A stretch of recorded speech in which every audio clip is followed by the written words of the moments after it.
Os animo a venir conmigo a Segunda de Reyes, capítulo 8,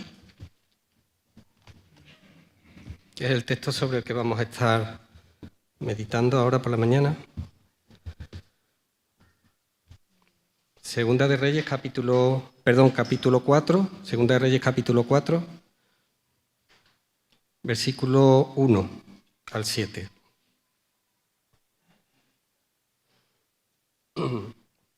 Dice así: Una mujer de las mujeres de los hijos de los profetas clamó a Eliseo diciendo: Tu siervo mi marido ha muerto, y tú sabes que tu siervo era temeroso de Jehová, y ha venido el acreedor para tomarse 2 hijos míos por siervos. Y Eliseo le dijo: ¿Qué te haré yo? Declárame qué tienes en casa. Y ella dijo: Tu sierva ninguna cosa tiene en casa, sino una vasija de aceite. Él le dijo: Ve y pide para ti vasijas prestadas de todos tus vecinos, vasijas vacías no pocas. Entra luego y enciérrate tú y tus hijos, y echa en todas las vasijas, y cuando una esté llena, ponla aparte. Y se fue la mujer y cerró la puerta, encerrándose ella y sus hijos. Y ellos le traían las vasijas, y ella echaba el aceite. Cuando las vasijas estuvieron llenas, dijo a un hijo suyo: Tráeme aún otras vasijas. Y él dijo: No hay más vasijas.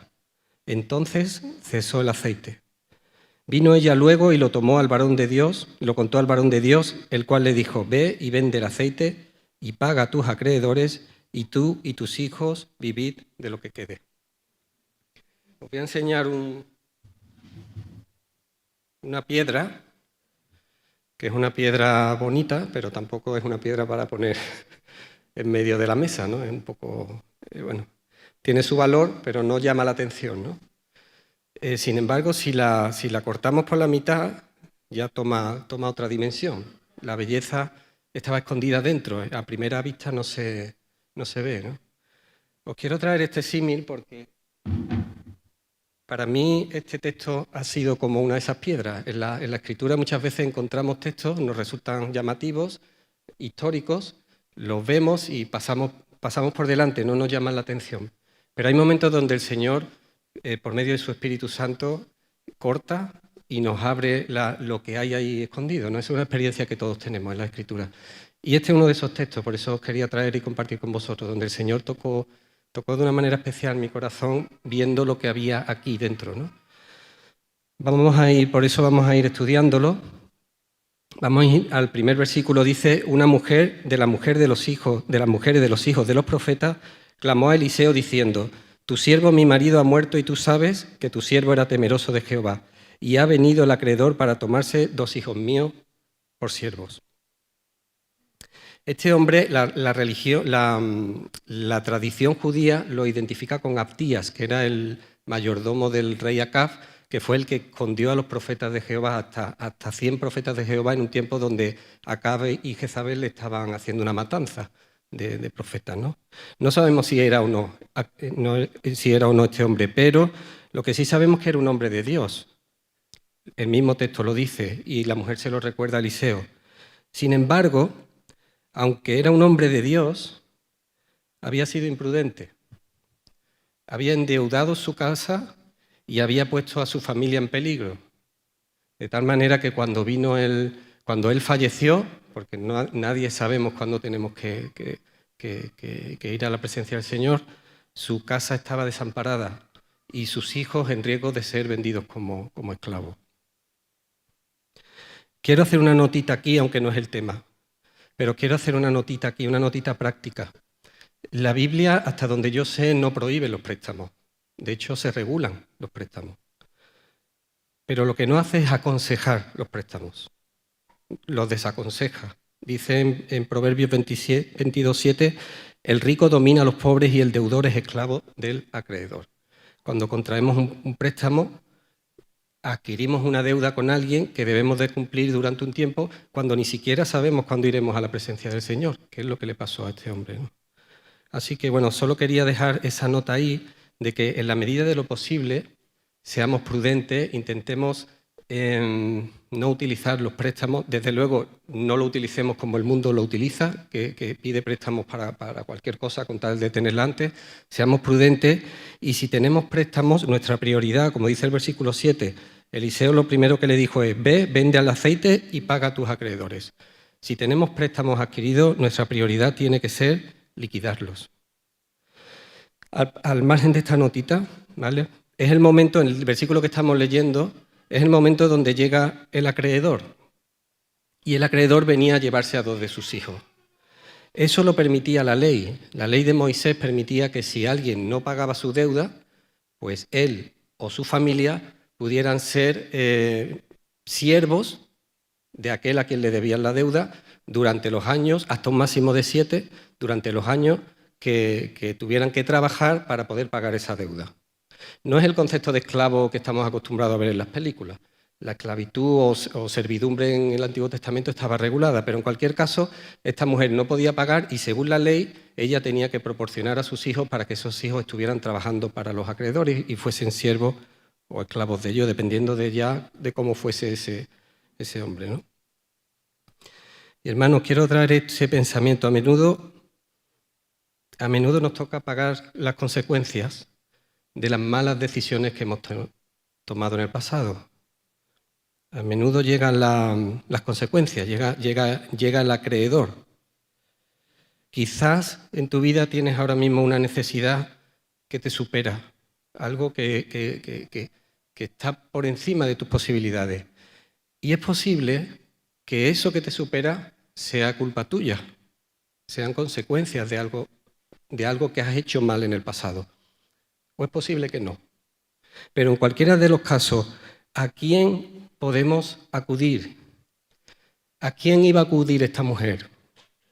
Esta mujer acudió a Eliseo. ¿Por qué acudió a Eliseo? Bueno, Eliseo era de alguna manera el representante de Dios aquí.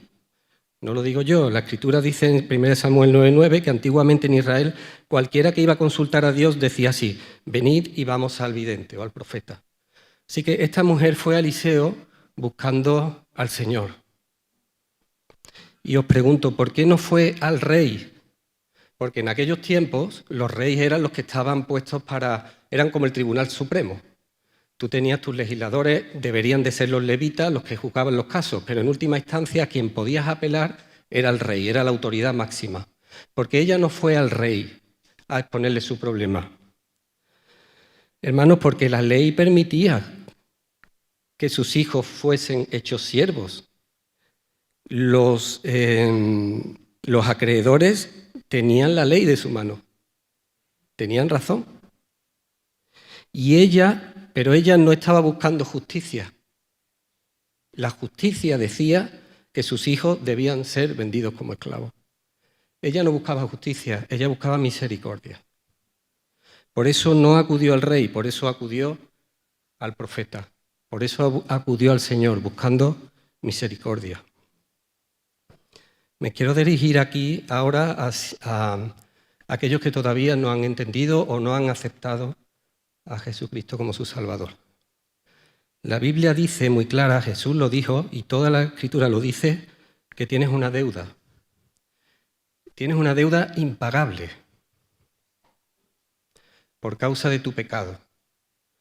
El Señor, si os acordáis de la parábola que contó sobre aquel que tenía una deuda y hacéis la cuenta de cuánto debía ese hombre, tendría que trabajar como 10.000 años para pagar su deuda. Una persona que vive 50, es decir, es impagable. ¿Qué deuda tienes? Pues tienes una deuda por causa de tu pecado. Puede que en tu conciencia no seas consciente de lo que significa que hayas acumulado pecado en tu vida, porque nuestra escala del concepto del bien y del mal y del pecado está por debajo de la escala de Dios. Para nosotros es mirar a una mujer o mirar a una muchacha o mirar a un muchacho que es atractivo. Para el Señor hacer eso es adulterar.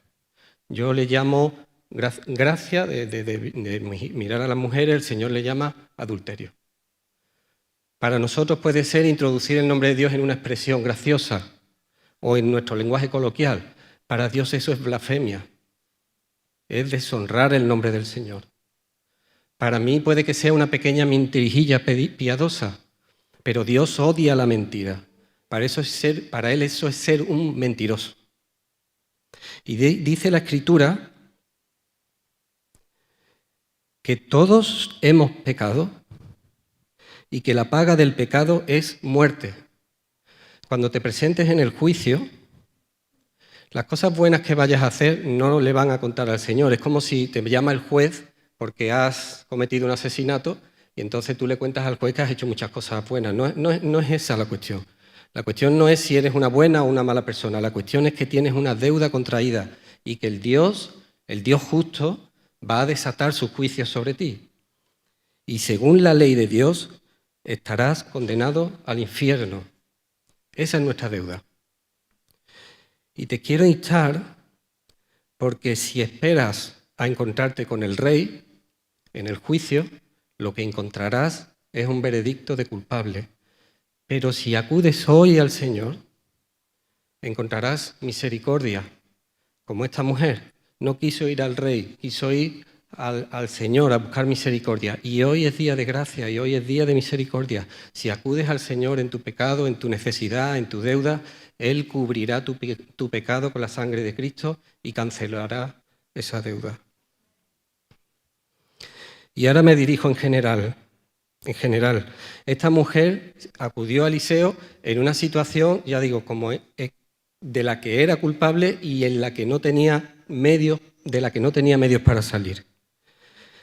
Y yo te animo hoy a que te acerques al Señor, sea cual sea tu problema, sea cual sea tu necesidad. Incluso aunque sea, y vuelvo a insistir, culpa tuya, sea un problema de gestión, un pecado que has cometido, sea cual sea, acércate hoy al Señor. Dice en Hebreos 4:16, acerquémonos pues confiadamente al trono de gracia para alcanzar misericordia y hallar gracia para el oportuno socorro. Continúa diciendo el texto, en el versículo 2, que Eliseo le dijo, ¿qué te haré yo? Declárame una cosa, ¿qué tienes en casa? Y ella dijo, tu sierva ninguna cosa tiene en casa sino una vasija de aceite. Lo primero que quiero subrayar es que Eliseo la atiende. Este hombre, Eliseo, fue un profeta, que fue el mayor profeta que estuvo en aquella época en un periodo de 3 reyes. Y si veis la labor de Eliseo, os daréis cuenta que estaba muy vinculada a los propios reyes de Israel. Era un consejero. No le hacían caso muchas veces, pero era un consejero. No solamente era un consejero, sino que era un libertador. Hay un episodio donde el propio Eliseo tiene que a través de Eliseo el Señor hiere de ceguera a los sirios y los lleva finalmente a Samaria. Es decir, este hombre era un libertador, era una persona clave en aquellos tiempos para la bendición del pueblo de Israel. Sin embargo, aunque él tenía cosas mucho más importantes que hacer y asuntos mucho más importantes que atender, él la atiende cuando la recibe. Él le podría haber dicho, mira, ve a buscar a otra persona, yo estoy muy ocupado y estoy en otras cosas más importantes, pero él la atiende. Es más, te quiero decir, hermano, que tu problema es importante para Dios. Él está poniendo en órbita los planetas, Él está cuidando de toda la creación, Él está bendiciendo y luchando en favor de su pueblo en este tiempo en el que estamos, preparando su venida, preparando nuestra morada. Y a pesar de todo eso, a pesar de esas cosas importantes que tiene que hacer, tu pequeño problema es importante para Él. El Señor te atiende. Fijaos en Cristo mismo, Él tenía la gran misión de venir a poner en la historia la salvación del hombre y cuando se le acercaban los niños, Él jugueteaba y los atendía y los bendecía. Los propios discípulos no entendían esa actitud del Señor, veían que Jesús estaba para otras cosas, pero el Señor atendía a los niños y atendía a sus discípulos y se iba con ellos a pasar tiempo. Vuelvo a insistir, tu problema es importante para el Señor y el Señor te atiende. Otra cosa significativa en el texto es que Eliseo no le reprocha. Podría haber sido un momento ideal para decirle a Eliseo, bueno, sí, tu marido era un gran hombre de Dios, pero ¿cómo llego a esta situación? Que ahora que se ha ido estáis todos... Pero él no hace ningún tipo de reproche. No le reprocha. Y hermanos, Dios no nos reprocha cuando venimos a Él humillados. No tenemos un Dios al que acudimos y lo primero que hace es darnos la colleja. El Señor nos recibe y nos recibe sin reproche. El que sí nos reprocha es el acusador, el diablo, y la que sí nos reprocha es nuestra propia conciencia. Y muchas veces caemos en el error, haciendo caso al acusador y haciendo caso a nuestra conciencia, de pensar que no somos dignos de presentarnos delante del Señor. No solo pensamos que nuestro problema es pequeño, sino que después pensamos que no soy digno. Hacemos un balance muchas veces de nuestras últimas 3 semanas. No he ido a la iglesia, no he orado, he leído poco tiempo la Biblia, además me he portado mal. Consecuencias, no me puedo acercar delante del Señor. Pero eso no es así, eso no viene del Señor. El Señor nos recibe en nuestra situación, nos recibe en nuestra condición, nos recibe en el punto donde estamos. No debemos tener miedo de acercarnos a Él. El Señor nos responde a los que lo merecen. Si el Señor respondiera a los que lo merecen, nunca, jamás tendríamos, ni tendremos, ni habríamos tenido una respuesta del Señor. El Señor escucha a los que esperan en su gracia. Y si tú tienes un corazón humillado para presentarte del Señor, si Él es tu salvación, acude a Él, no hagas caso al acusador. Conocéis todo el texto de la bendición de Jacob y de Esaú, cómo Isaac fue engañado por Jacob, que se disfrazó de Esaú. Se puso sus ropas, se puso para oler como él, se puso sus pieles, no sé qué tipo de piel tendría Esaú, pero se puso una piel de cabra y parece que así es como se sentía cuando se tocaba. Y Isaac, que estaba ciego en ese momento, cuando le dijo que se acercara a Jacob, haciéndose pasar por Esaú, le tocó, le olió y dijo, este es mi hijo, y entonces le bendijo. Así es como estamos nosotros delante del Señor. Cuando hemos sido revestidos de Cristo, lo que viene al caso no es cómo es el tacto de mi piel, es cómo es el tacto de la piel de Cristo. Estamos revestidos, no es porque el Señor sea un ignorante, sino que por su gracia ha decidido no mirarnos en base a nuestra justicia, sino en base a la justicia de Cristo. Y en base a la justicia de Cristo, a Dios le agrada a Cristo, tiene su complacencia en Él. Y por tanto le agradamos nosotros y tiene su complacencia en nosotros. No por lo que hacemos, sino por la obra de Cristo. Así que con esa confianza podemos acercarnos delante del Señor. Eliseo le pregunta, ¿qué te haré yo? Dime qué tienes. ¿Qué tienes en casa? Y ella lo primero que hace es reconocer su pobreza. Ella le dijo, tu sierva ninguna cosa tiene en casa. Hermano, cuando te acercas al Señor con un problema que te supera y el Señor te pregunta qué tienes para resolverlo, el Señor está esperando un nada. Es lo que Él está esperando. Que reconozcamos delante de Él que no tenemos nada delante de Él, como esta mujer. Mientras puedas salvarte tú, serás, como decía el Señor, aquellos enfermos, aquellos enfermos que no tienen necesidad, aquellos sanos que no tienen necesidad de médico.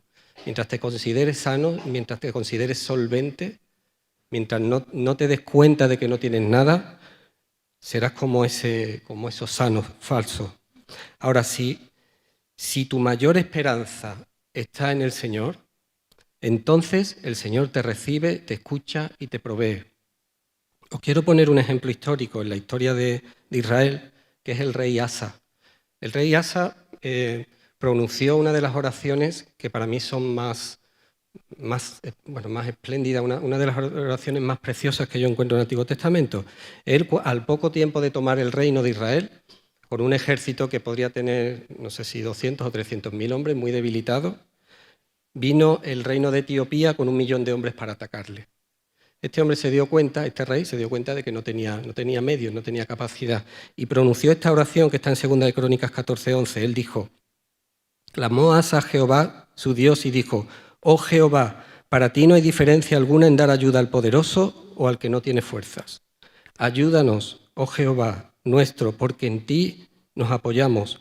En tu nombre venimos contra este ejército. Oh Jehová, tú eres nuestro Dios, no prevalezca contra ti el hombre. Su confianza en ese momento de ataque estaba totalmente volcada en lo que el Señor podía hacer, porque era consciente de que él no tenía los medios, no tenía nada. Sin embargo, hermanos, este mismo rey Asa, al final de su vida, Dice en 2 de Crónicas 16:12 que en el año 39 de su reinado, Asa enfermó gravemente de los pies y en su enfermedad no buscó a Jehová sino a los médicos. Y murió de esa enfermedad. ¿Qué había cambiado en el primer Asa y en el segundo? Ambas eran situaciones que eran imposibles para él, pero en la primera ocasión Asa fue consciente de su pobreza y depositó su esperanza y su confianza en el Señor. Y en la segunda ocasión su esperanza estaba en otra cosa, estaba en los médicos. Obviamente no digo que no debamos de acudir a los médicos, pero el punto está en dónde está tu esperanza. Eso es lo que marca la diferencia. Tú puedes acudir a los médicos o puedes acudir a donde tú quieras, pero ¿dónde está centrada? ¿Dónde está tu respuesta? ¿Dónde está tu esperanza? Están en tus obras muchas veces, tenemos esperanza y tenemos la confianza de que nuestro problema se resolverá por nuestras capacidades, por las cosas buenas que he hecho, por los medios que tengo, por mi dinero, por la buena medicina que hay hoy día. Hermanos, Dios no es un plan B, Dios es el plan A.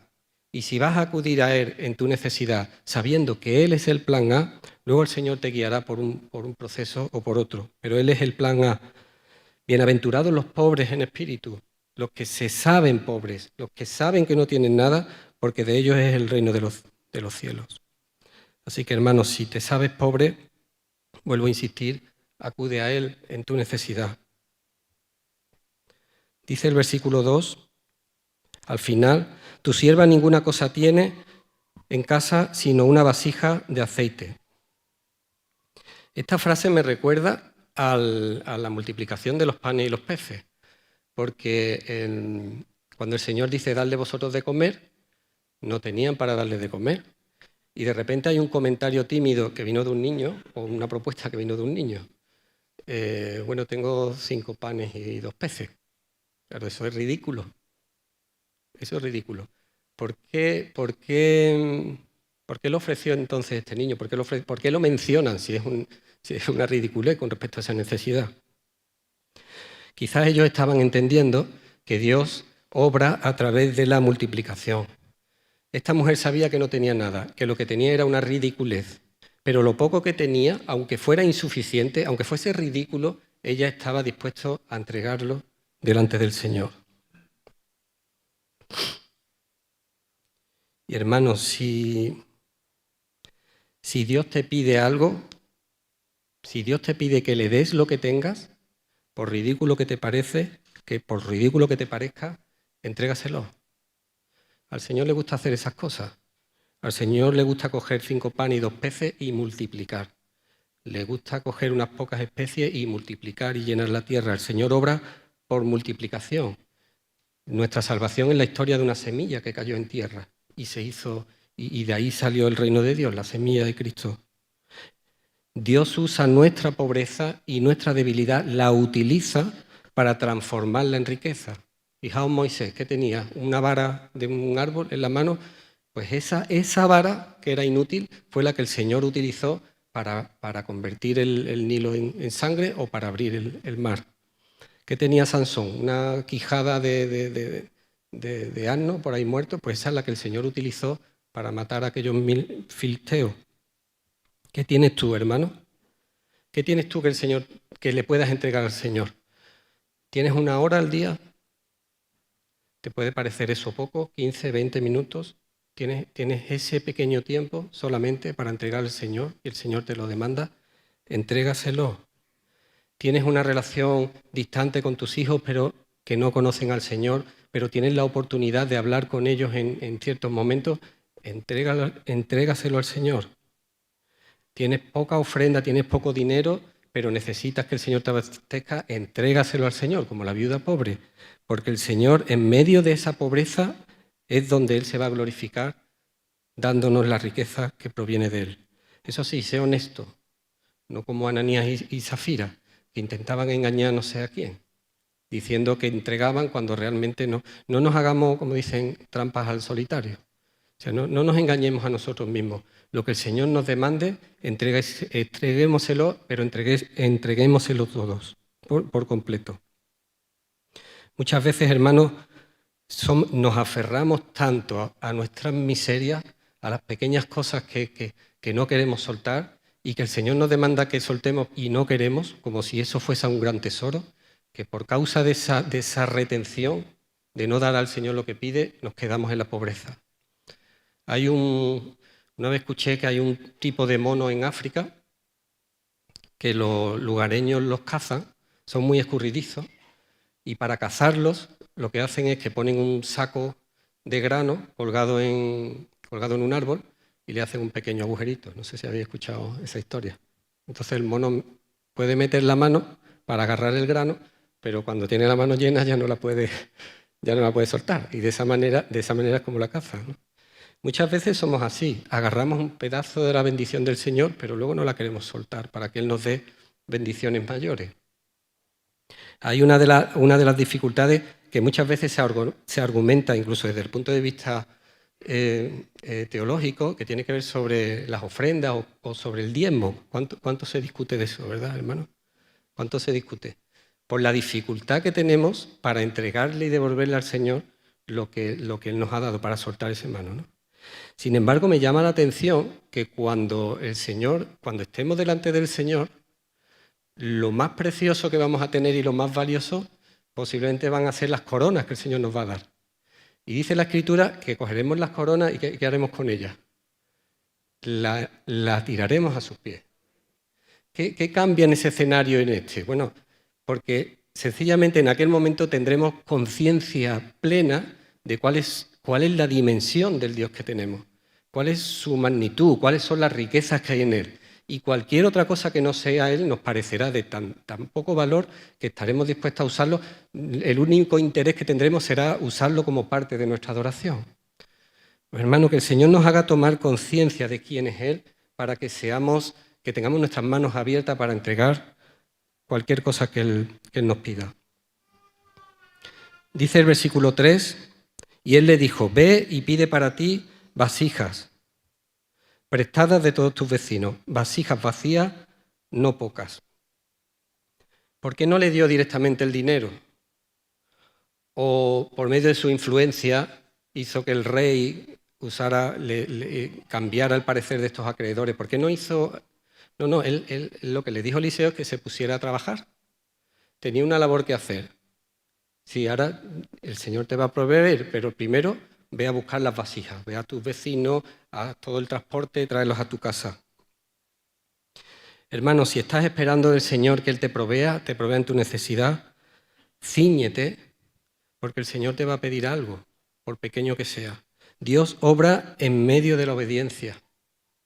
Al que tenía la mano seca, cuando aún la tenía seca, el Señor le dijo, extiende tu mano, y todavía la tenía seca. Al ciego le mandó que fuese a Siloé. Son actos pequeños, no están ganando nada, pero sí están demostrando nuestra obediencia, nuestra disposición a obedecer lo que el Señor nos pide. A los apóstoles no les dio la moneda, les dijo, ir a pescar y cazaréis un pez, abrirle la boca, ahí estará la moneda del tributo. El Señor espera que nosotros respondamos a Él y a nuestra petición, la avalemos con nuestra disposición para obedecerle. Y otra cosa más, hermano, porque Dios no solo determina el fin, sino los medios.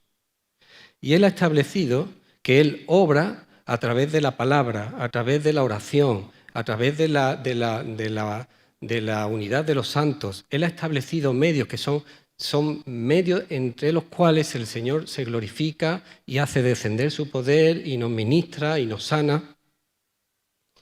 Hermano, si no oras, si estás pidiendo al Señor por una necesidad y no oras, no asistes a la iglesia, no lees la palabra, no estás dispuesto a pedir perdón si es lo que el Señor te demanda en obediencia al hermano. Si estás en esa posición de pereza, que sepas que el perezoso vive en la miseria, no alcanza la riqueza del Señor. Dice el versículo 4, entra luego y enciérrate tú y tus hijos, y echa en todas las vasijas, y cuando una esté llena, ponla aparte. Y se fue la mujer y cerró la puerta, encerrándose ella y sus hijos, y ellos le traían las vasijas, y ella echaba del aceite. Cierra la puerta. ¿No recuerda eso cuando el Señor dice, cuando te pongas a orar, entra en tu habitación, cierra la puerta y ora a tu Padre, que está en lo secreto? Muchas veces, hermanos, buscamos el público, buscamos el calor de la gente, muchas veces buscando la adoración propia. Pero el Señor obra y prefiere el secreto, la intimidad, cuando nos presentamos delante de Él y Él es la presencia que tenemos delante. No necesitamos el aplauso de nadie. Otras veces buscamos el favor de Dios en el activismo, en estar relacionándonos con los demás, sirviendo en nuestros ministerios, haciendo cosas, como Marta, que ella decidió en aquella noche servir al Señor pues, con toda su actividad, mientras que era María la que había elegido la buena parte, ¿no? Hermanos, huyamos del activismo, de las ganas de contentar al Señor con cosas que hagamos, del suplir nuestra necesidad en nuestra red social, en nuestras relaciones, y vayamos al Señor y busquémosle a Él en intimidad, en secreto. Y luego añade, enciérrate tú y tus hijos, porque hermanos, Dios trabaja en familia. Si Él te ha dado la bendición de una familia, Dios va a trabajar contigo y lo va a hacer en familia, por no decir que nuestra familia debe ser nuestra prioridad. Dice el versículo 6, cuando las vasijas estuvieron llenas, dijo a un hijo suyo, tráeme aún otras vasijas. Y él dijo, no hay más vasijas. Entonces cesó el aceite. Fijaos, hermanos, el aceite, la provisión del Señor, ¿faltó? No faltó. El límite, la medida, la pusieron las vasijas que la mujer había provisto. Si hubiera tenido 800 millones de vasijas, hubiera tenido 800 millones de vasijas llenas. La medida la pusieron los cántaros. Y hermanos, a menudo no recibimos porque no pedimos, dice en Santiago. No ponemos los cántaros. Y si no ponemos los cántaros, no hay aceite. Yo os quería contar un testimonio que creo que muchos ya lo conocéis, que tiene que ver con el proyecto del colegio. Le voy a pedir al hermano o la hermana que lleve el ordenador, si podría poner la primera foto que he traído.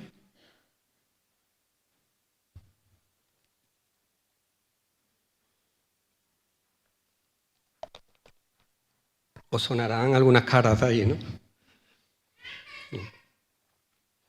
Os voy a contar la historia de este día.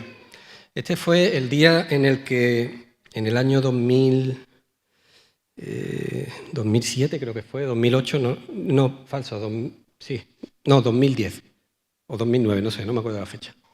Este fue el primer día donde el equipo de educación de la fundación, del que forman parte de personas que ahí conocéis, vinieron a ver el terreno que el Señor nos había dado. Cuando estaba viniendo el coche de Córdoba, y habíamos quedado con ellos en un punto determinado, estaba diluviando, estaba lloviendo a cántaros. Y nosotros queríamos tener un tiempo con el equipo completo allí en la parcela para poder orar, sacar la guitarra, pasar un tiempo de oración delante del Señor. Así que en el equipo de Sevilla que estábamos esperando, se nos ocurrió, ¿por qué no le pedimos al Señor que detenga la lluvia? Acabamos de ver tantas proezas en Él, pues una más. Y nos quedamos sorprendidos porque fue llegar ellos en el coche y la lluvia se paró. De hecho, si veis, está todo lleno de charcos. Estuvimos el tiempo que quisimos. Todos los que estuvieron allí son testigos de ello. Estuvimos el tiempo que quisimos. Y luego cuando nos metimos otra vez en los coches para ir al sitio donde íbamos a tener la reunión, volvió a llover otra vez. Eso nos gustó. Así que durante los años siguientes, que fueron 3 años aproximadamente, cada vez que íbamos, porque los viernes íbamos a orar a la parcela, cada vez que íbamos a orar a la parcela y estaba lloviendo, le pedíamos al Señor que detuviera la lluvia. Y hermanos, lo más increíble es que el Señor detenía la lluvia. Orábamos, sacábamos nuestra guitarra. De hecho, una vez un hermano se trajo un paraguas y me medio enfadé con él.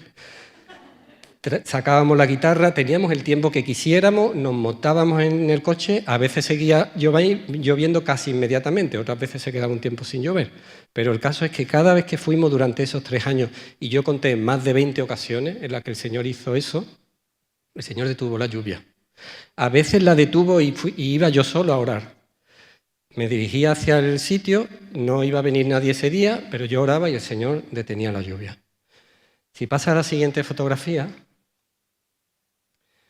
el día de la consagración del terreno, que hicimos un culto para consagrarlo al Señor, que fue el 4 de diciembre de 2010, todos los partes meteorológicos daban lluvia. No sé si hay aquí alguien que estuvo en aquel culto, pero el lunes llovió, el martes llovió, el miércoles llovió, el jueves llovió, el viernes llovió, el sábado por la mañana no llovió. ¿Sabéis cuándo consagramos el terreno? El sábado por la mañana. El sábado por la tarde llovió y el domingo llovió. El Señor detuvo la lluvia, como tantas otras veces habíamos visto, para que pudiéramos consagrar el terreno. Si puedes darle a la siguiente fotografía, en un tiempo precioso que el Señor nos dio. Y el 28 de enero del 2021 fuimos como otras veces allí, el Señor detuvo la lluvia, tuvimos un tiempo precioso de oración y además recuerdo que estábamos orando sobre la fidelidad del Señor, a sus pactos, pues fue un tiempo muy especial. Nos metimos en los coches para volver y cuando íbamos volviendo por la carretera para Dos Hermanas, notamos que se estaban parando coches en la carretera y la gente se bajaba y se ponía a mirar para atrás. No sabíamos muy bien qué estaba pasando, entonces paramos el coche, nos salimos del coche y miramos hacia donde la gente miraba. Y si puedes poner la siguiente fotografía, eso fue cogida de mala manera con un smartphone, pero había un arco iris tan increíble que la gente se paraba. Y hermanos, esos árboles que veis ahí, esos son los árboles de la parcela. Ahí es donde habíamos estado orando. O sea, fue una cosa, tan increíble que ya digo, gente que no conoce al Señor, ahí veis a la gente parada mirando en la carretera, se pararon a mirar aquella maravilla. El Señor estaba cuidando nuestra fe con esas señales hasta que llegó el momento en que empezamos a construir. Entonces nos cayó un chaparrón encima y cesó el maná. Al principio no lo entendí, pero luego mi mujer me lo dijo, dice, pero Juanjo, es que ya estás viendo la promesa. Ya el Señor nos sustentó durante todos esos años nuestra delicada fe pintando arcoíris en el cielo para que pudiésemos mantenernos en Él, ¿no? Hermanos, traigo este testimonio porque si el Señor no hubiera puesto en nuestro corazón esa locura de pedir que detuviera la lluvia, nos habríamos perdido todo esto. Si no hubiéramos puesto las vasijas, nos lo hubiéramos perdido. El proyecto del colegio seguiría, pero no tendríamos eso que lo enseño en todas las presentaciones del colegio. No tendríamos esta ternura, no habríamos disfrutado esta manera de obrar del Señor tan especial. Hermanos, tenemos milagros en la medida de las vasijas que ponemos. Y otra cosa que aprendí de esta experiencia es que lo que el Señor hace tiene que ver con lo que esperamos en Él, no con nuestra capacidad ni con nada que tenga en nosotros. Hay un versículo que yo entendí con esta experiencia, que es cuando, no sé si habéis leído la Escritura, que dice, Elías era un hombre con pasiones semejantes a las nuestras y oró que no lloviera durante 3 años y no llovió. Pasiones semejantes a las nuestras. Pues, hermano, si tenía pasiones semejantes a las nuestras, es que entró delante del rey Acab con debilidad o con miedo o con el estómago cambiado de sitio o dudando de si iba a hacer el ridículo. Y yo puedo dar fe de que esto es así. Hubo muchos días, hermanos, de esos que os he contado, que yo no tenía el cuerpo para pedir un milagro. No estaba, porque a veces nos vemos fervorosos y otras veces estamos. Y a pesar de que había días oscuros, el Señor igualmente obraba, porque no depende de nosotros, no depende de la magnitud, no se trata de intercambiar una moneda, yo tengo tanta fe, puedo comprar tantas cosas. Dios da sus cosas por misericordia, por su gracia. No tiene que ver ni le afecta a nuestra debilidad. Y Dios no se detiene porque le pidamos imposibles. ¿Por qué, hermanos, entonces no ponemos más cántaros? ¿Por qué no esperamos más cosas del Señor? Muchas veces y a menudo, y quizás sea la clave, es por falta de conciencia de su poder. O por falta de conciencia de su misericordia. O estamos dudando de su poder, no creemos que Dios lo pueda hacer, o estamos dudando de su misericordia, no creemos que Dios lo quiera hacer. A veces incluso nuestra incredulidad se disfraza de teología, de Dios no hace hoy ya milagros, Dios hoy ya no sana, Dios no va a obrar de esta manera, Dios no detiene las lluvias, Dios no obra así, y de alguna manera categorizamos nuestra incredulidad y la convertimos en una especie de axioma. Nos atrevemos a pensar y a hablar por Él, a decidir lo que Dios hace y lo que Dios no hace. Y hermanos, si una cosa podemos saber los que llevamos años con el Señor, es que el Señor hace lo que quiere y nos sorprende, nos supera y muchas veces hace cambios que decimos, pero si esto él no, sus pensamientos no son como nuestros pensamientos, son mucho más altos que nuestros pensamientos. Hermanos, más que temer pedir milagros, deberíamos temer no pedir milagros. Eso es lo que deberíamos de temer. Teniendo un Dios como el que tenemos, conformarnos y limitarnos y no poner vasijas para que Él obre. Otras veces, hermano, quizás no ponemos más cántaros, y eso también alguna vez lo he conocido o quizás experimentado, por miedo al fracaso. ¿Y si me desgasto pidiendo esto? ¿Y si pongo todo mi corazón y mi pasión en esto y luego el Señor no me lo da? ¿Cómo me voy a quedar? ¿Cómo va a quedar mi fe? ¿Cómo va a quedar mi estado de ánimo? ¿Y si le pido me voy a deprimir, me voy a desolar, me voy a debilitar, me voy a sentir fracasado, voy a dudar del Señor? Tenemos miedo al fracaso, miedo a recibir un no de parte del Señor. Pero hermanos, si leemos en 2 de Corintios, capítulo 12,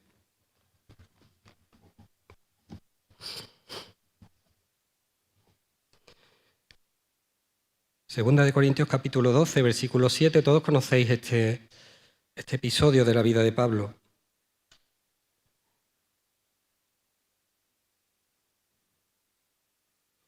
Él dice, y para que la grandeza de las revelaciones no me exaltase desmedidamente, me fue dado un aguijón en mi carne, un mensajero de Satanás que me abofeté para que no me enaltezca sobremanera. Todo, muy posiblemente todos sabemos que se trataba de algún tipo de enfermedad en sus ojos. Respecto a lo cual, 3 veces he rogado al Señor que lo quite de mí. Y me ha dicho, bástate mi gracia, porque mi poder se perfecciona en la debilidad. Por tanto, de buena gana me gloriaré más bien en mis debilidades para que repose sobre mí el poder de Cristo. ¿Qué le pidió Pablo? Le pidió un milagro de sanidad. ¿Qué le respondió el Señor? Que no. Ahora os pregunto, ¿veis aquí a Pablo deprimido? ¿Lo veis resentido? ¿Frustrado? ¿Derrotado? ¿Enfadado? ¿Veis algo de eso en Pablo? No. De hecho, lo vemos gozoso. Más bien me gozaré en mi debilidad. Lo vemos gozoso. Hermano, si el Señor responde un no, el Señor abre tus ojos y puede abrir tus ojos, como hizo con Pablo, para que entiendas que el no es lo que necesitas, no lo que quieres, lo que necesitas, y te goces en el no. ¿Lo veis? El Señor no es un Dios sordo al que clamamos y Él nos desprecia. Ya hemos visto que no es así. Si el Señor te va a decir que no, Él te dará a conocer su voluntad, te dará un propósito que puedas entender más grande, te dará el aliento pero te dará, igualmente te dará, puede que te dé el sí o puede que te dé el no, pero el Señor te proveerá y te proveerá para que en medio del no o de la respuesta que Él te dé, tú puedas seguir adorándole y puedas seguir gozándote en medio de Él. Hermano, no hay fracaso posible, siempre hay aceite. Puede que lo que estemos pidiendo no sea lo que recibamos, pero recibiremos algo que nos generará gozo, más gozo. El conocer el propósito de Dios por medio de una prueba también nos va a dar gozo y nos va a dar descanso. Siempre hay aceite. No siempre tenemos lo que pedimos, pero siempre vamos a tener lo que necesitamos si confiamos en el Señor. Otra cosa también que puede hacer que no descienda esos milagros o esas respuestas del Señor es porque pidamos mal. Eso lo tenemos también en Santiago. Pedís y no recibís porque pedís mal, para gastar en vuestros deleites. Claro, ¿para qué pides, hermano? Porque si la oración está centrada en tus deleites o en tus deseos personales, en tus deseos egoístas, tú no estás buscando aceite. No estás buscando lo que viene del Señor. Estás buscando otra cosa, pero no buscas eso. Yo os quiero poner un ejemplo de unas vidas que están en la Escritura, en Daniel capítulo 3, que pidieron para su necesidad, pero en realidad estaban pidiendo aceite. En Daniel capítulo 3,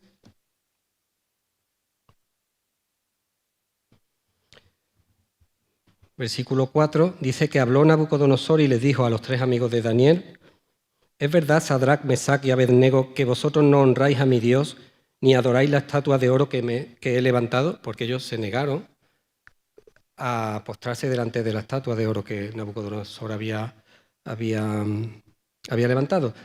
Y había una condena contra eso, y es que serían echados en el horno de fuego.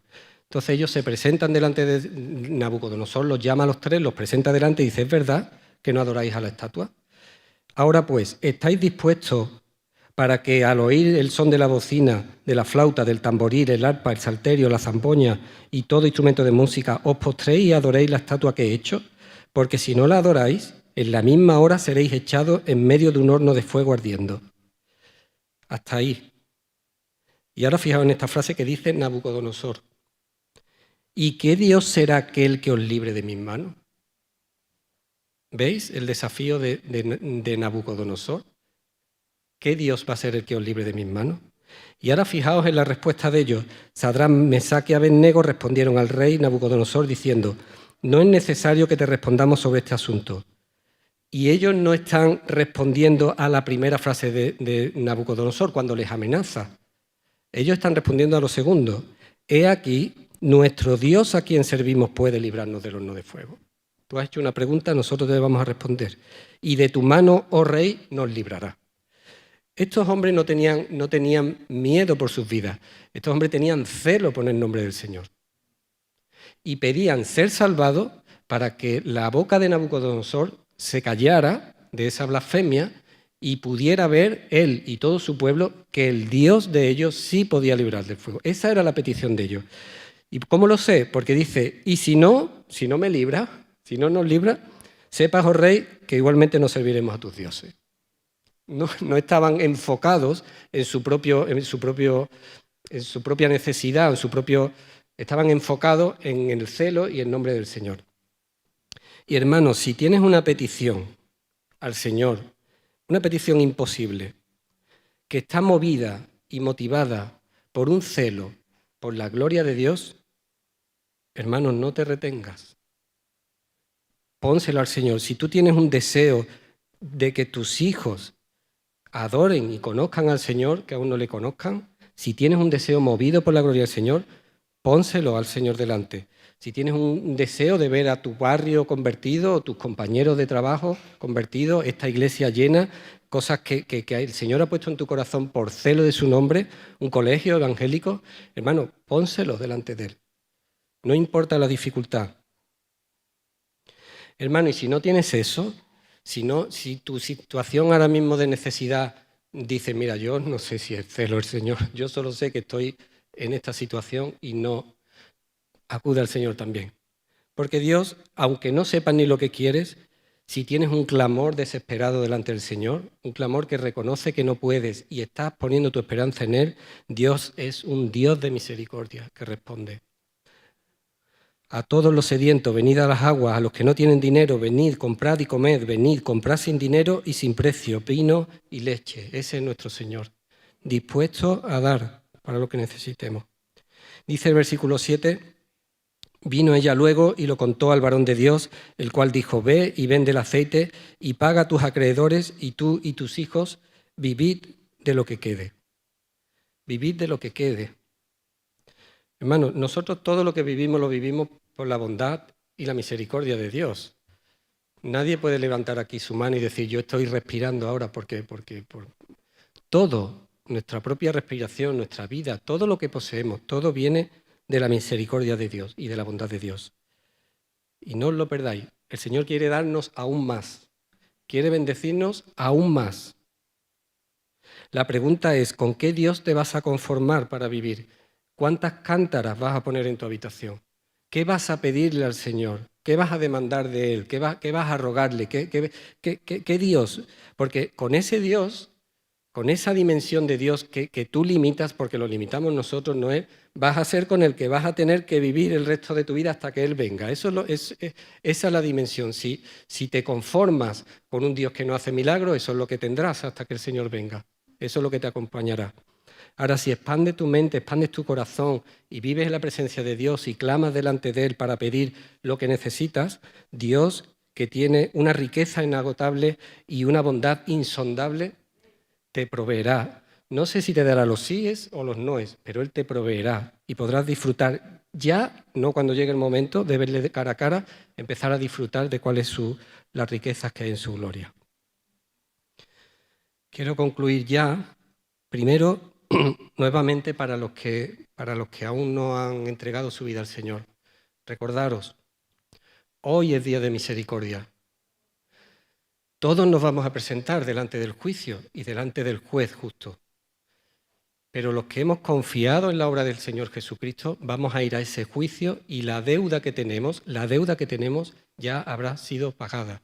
Hoy es día para acudir al Señor, para que limpie tu pecado, limpie tu deuda, renueve tu vida, cambie tu corazón, te prepare para el día en que Dios juzgará todas las cosas. Así que no te retengas, acude al Dios de misericordia. Hoy es día de salvación.